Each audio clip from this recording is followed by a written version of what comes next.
नमस्कार। तो आज हम बात कर रहे हैं हेडिंग्ले टेस्ट के पहले दिन की। इंग्लैंड ने टॉस जीता और पहले गेंदबाजी चुन ली। ये थोड़ा मतलब चौंकाने वाला फैसला लगा है ना? हाँ, बिल्कुल।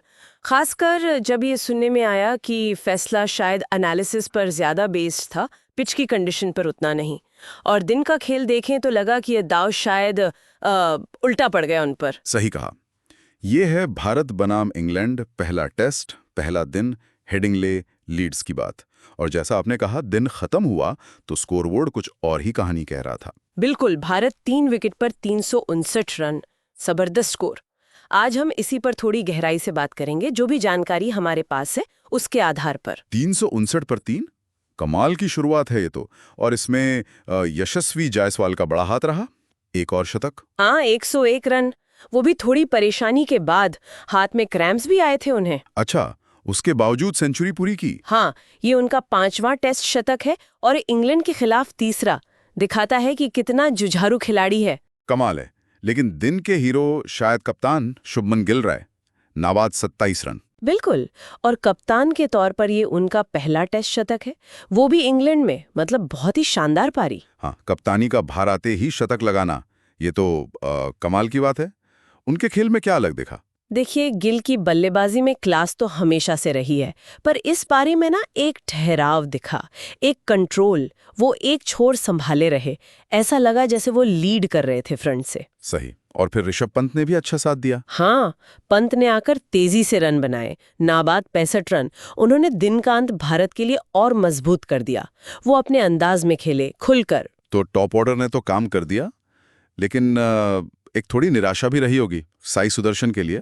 हाँ, डेब्यू पर 0 पर आउट होना, वो भी लंच से ठीक पहले, किसी भी युवा खिलाड़ी के लिए मुश्किल होता है। सुना है 14 साल बाद ऐसा हुआ है किसी भारतीय डेब्यूटेंट के साथ। ओहो। चलिए, उम्मीद है वो वापसी करेंगे। अब जरा इंग्लैंड की तरफ देखें, उनकी गेंदबाजी कैसी रही?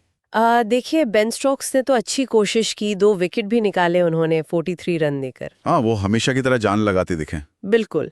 लेकिन उनके अलावा चाहे कार्स हों, वोक्स, बशीर या टैंग, कोई खास असर नहीं डाल पाया। पिच भी थोड़ी मतलब सपाट सी लगी। हाँ, लग रहा था गेंदबाजों के लिए ज्यादा मदद नहीं थी पिच में। हेडिंग्ले में सुबह तो आमतौर पर कुछ होता है गेंदबाजों के लिए। वही तो। शायद यही वजह थी कि पहले गेंदबाजी का फैसला उतना कारगर नहीं रहा और अनुशासन की भी थोड़ी कमी लगी लाइन लेंथ में। और वो 5 पेनल्टी रन, वो कैसे मिल गए? अरे हाँ, वो विकेटकीपर ऑली पोप के पीछे हेलमेट रखा था जमीन पर और थ्रो सीधा उस पर जा लगा।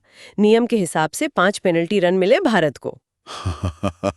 ये तो इंग्लैंड के लिए इंसल्ट टू इंजरी जैसा हो गया। बिल्कुल। अब अगर इसे थोड़ा बड़े नजरिए से देखें तो ये दिन भारतीय क्रिकेट के लिए क्या दिखाता है।